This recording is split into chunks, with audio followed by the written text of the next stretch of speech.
Bueno, en primer lugar, muchísimas gracias. Esto es por si alguno va entrando mientras que estemos presentando la charla. En primer lugar, darle las gracias a Josefina. Josefina es mi jefa y, bueno, pues está bien que tenga un buen concepto de uno su jefe.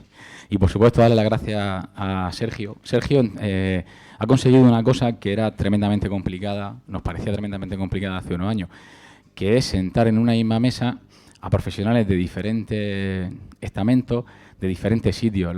El centro de salud ha descubierto que hay eso que se ve desde la autovía, que tiene luces, es un hospital, y también ha descubierto el hospital que esa cosa pequeñica que hay por ahí en la huerta son los centros de salud. Y creo que eso se lo debemos un poco a él, y que siga haciéndolo diariamente, ¿vale? Porque el proyecto lleva años, el otro día me enseñó lo que están preparando con pediatría, y creo que de verdad es de agradecerlo, porque siempre todas las organizaciones necesitan un líder, alguien que tire del carro, y en este caso, pues, Sergio yo creo que hace mención a la palabra líder, porque efectivamente está liderando el proyecto.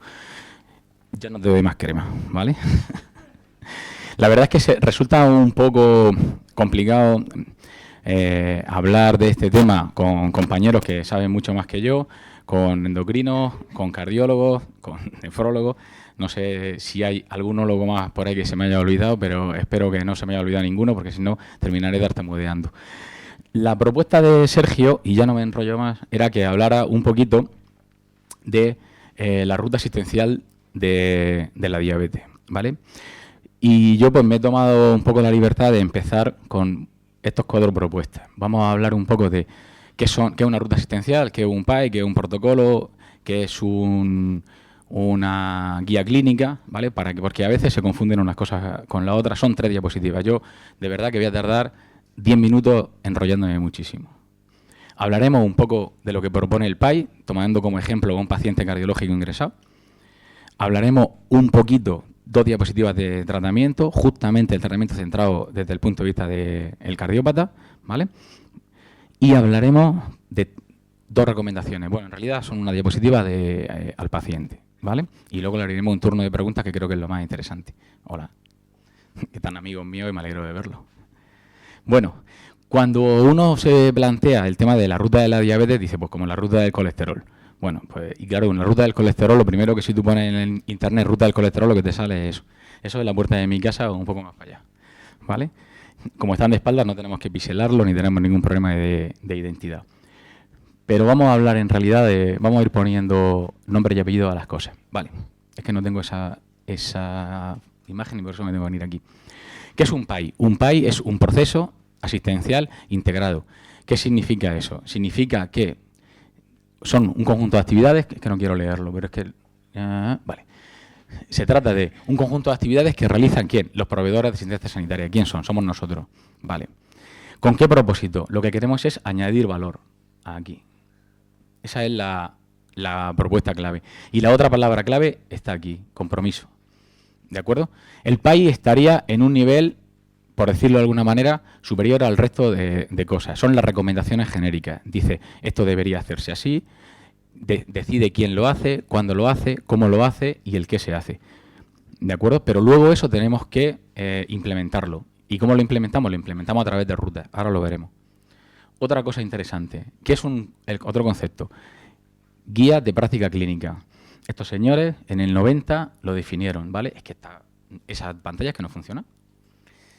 Perfecto. Bueno, pues entonces vamos a jugar a otra cosa, porque si no... No. Sí. Vale, me quedo aquí, venga. Y así me veis. Si no, me voy a aparecer una voz en off. Vale. Las guías de práctica clínica, ¿qué son? En realidad son recomendaciones que se establecen sistemáticamente, ¿vale? ¿Para qué? Para mejorar la toma de decisiones, ¿de acuerdo? Es decir, las guías de práctica clínica lo que nos inciden es la evidencia científica que hay en un tema en concreto, ¿de acuerdo?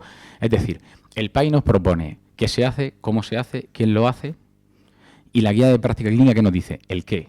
¿Qué es lo que hay que hacer? Hay que hacer esto, hay que hacer lo otro, según qué.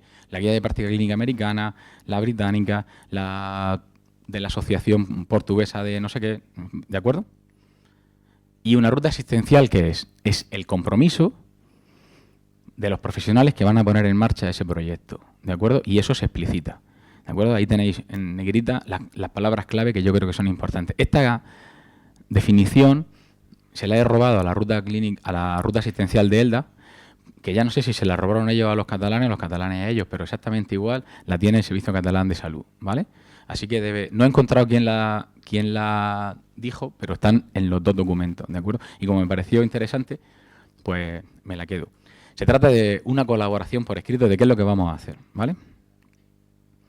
¿Cómo se pone en marcha una ruta asistencial? ¿Qué es de lo que se trata? Nosotros ahora mismo, el PAI, la propuesta que tenemos encima de la mesa es empezar por el área de Yecla, área 5.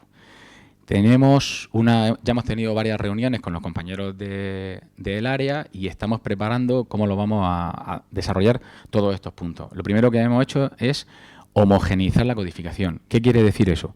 Que si hay aproximadamente, y me voy a lanzar a la piscina, 2.000 personas codificando en primaria, entre médico y enfermero, uno arriba, uno abajo, todos, cuando tengan un paciente con diabetes tipo 2, pongan el mismo código y entiendan todo exactamente lo mismo. Porque si no entienden todo exactamente lo mismo y no codifican exactamente igual, nos encontramos con los datos que nos ha enseñado Josefina antes. Los datos no son ni buenos ni malos, son los que hay. Yo sé que es imposible que un profesional que tiene 1.400 pacientes solo haya pedido una hemoglobina glicosilada. O sea, es absolutamente imposible. Pero lo que es cierto es que no lo ha registrado. Y por lo tanto no sabemos las que pide, ¿vale? Es que es imposible, porque si no se la pidió él, se lo hubiera pedido un día que vino a hacer una institución, un día que estuvo en el hospital, uno que se equivocó, es que es absolutamente imposible, ¿vale?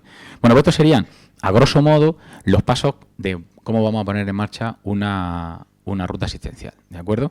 Buscando objetivos de control, sistematizando el manejo. Es decir, aquí lo que intentamos con una ruta asistencial es eliminar la variabilidad. Habéis visto que tenemos compañeros que tienen registradas 2 clicadas y tenemos compañeros que tienen el 90% de sus pacientes con la clicada registrado. Eso en una organización no es una manera de trabajar, ¿vale? Y menos una organización sanitaria que pone en juego, pues estamos trabajando con morbilidad, mortalidad, esperanza de vida, con esas palabras que nosotros las tenemos tan interiorizadas que a veces le perdemos un poco la importancia. Detrás de morbimortalidad hay un paciente que sufre, que no puede trabajar, que tiene una madre que lo cuida, que tiene... Y digo madre porque normalmente todavía son las mujeres las que se encargan son las que cargan con el tema de los cuidados, ¿vale? A lo mejor cuando demos esta charla el año que viene, pues diremos el padre, pero de momento son las madres las que se encargan de eso. No me quiero entretener. En resumen, que son los conceptos que yo quiero que os quedéis. El PAI hace el qué, el quién y el cómo y el cuándo. Las guías dicen el qué y la ruta el cómo se hace. Una ruta asistencial, por eso es un compromiso entre los profesionales. He puesto enfermero y he puesto médico porque son las dos categorías que están más implicadas, pero evidentemente hay fisioterapeutas, hay dentistas, hay otros especialistas, hay matronas, pues dependiendo de lo que estemos trabajando, ¿de acuerdo? Por ejemplo, hay unos profesionales que en el tema de la diabetes lo tenemos muy abandonado, que son los dentistas, ¿vale? Siempre hablamos del pie diabético, pero no hablamos nunca de los problemas dentarios, ¿vale? Y están ahí, encima de la mesa. Pero por concretar, cuando digo médico me refiero a cualquier licencia en medicina, ¿vale? Y a los grados también, que ahora se llaman grados, que no nos dejemos a nadie fuera. Estoy terminando. Las propuestas del PAI. Yo, en 5 diapositivas, he seleccionado un paciente. El PAI, como sabéis, nos propone todas las situaciones. La diabetes, lo voy a tirar para atrás para que lo veáis. Una diabetes de debut, una diabetes estable y una diabetes inestable. A mí no se me ocurre otra posibilidad, ¿vale? Es decir, cuando comienza, cuando el paciente que está bien, que una revisión continua, o cuando el paciente se estabiliza, ¿de acuerdo?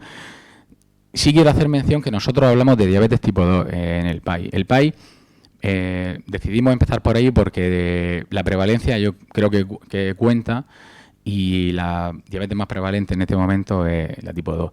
Otras comunidades que llevan PAI establecido durante más tiempo, pues tienen el PAI de la embarazada o tienen otras cosas, ¿vale? Valencia está ahora desarrollando rutas, tienen responsables en el PAI, pero están en la línea de la diabetes tipo 2. Probablemente los más avanzados son los andaluces que han avanzado en la línea que os comentaba, ¿vale? Bueno, nos centramos en el paciente. Yo os propongo un paciente que está en el hospital, en la planta de cardiología, por el motivo que sea, por un ANGOR, por una fibrilación inestable, me da exactamente igual.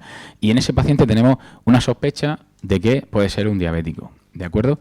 En esta confirmación diagnóstica faltaría cuando tiene una glicada por encima una glucemia por encima de 12 y tiene, hay una alarma por ahí, y tiene síntomas mayores, ¿vale? Pero en principio, pero por no liar más la diapositiva, me queda con esas tres.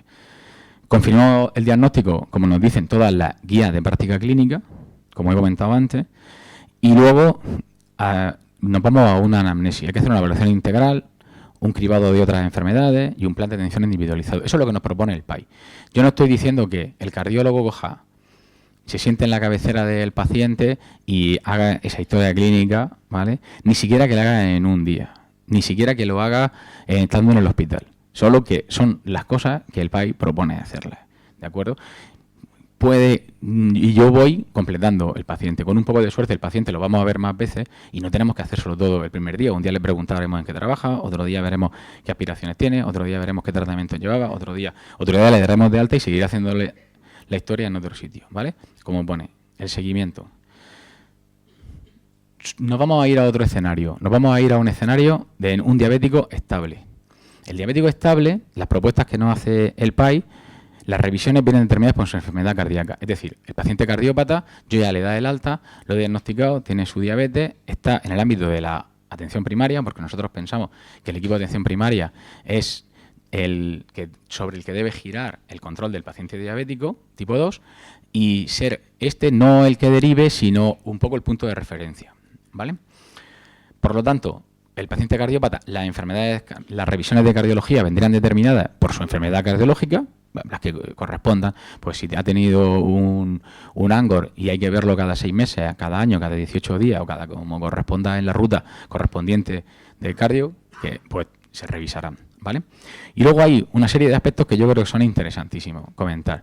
Una cosa es el cumplimiento terapéutico. Es fundamental el cumplimiento terapéutico. En eso tenemos que ser todos insistentes. Da igual el médico que lo vea, da igual el enfermero que lo vea, da igual quien vea al paciente, recordarle siempre que la medicación hay que tomarse. La única medicación que no funciona es la que no se toma, ¿vale? Y siempre es mejor tomarse una pastilla de las 16 que le toca que ninguna, ¿vale? Y luego que decidamos nosotros las que le quitamos. Otra cosa muy importante, el cuidador. El paciente o la persona con diabetes no está sola, vive en un entorno.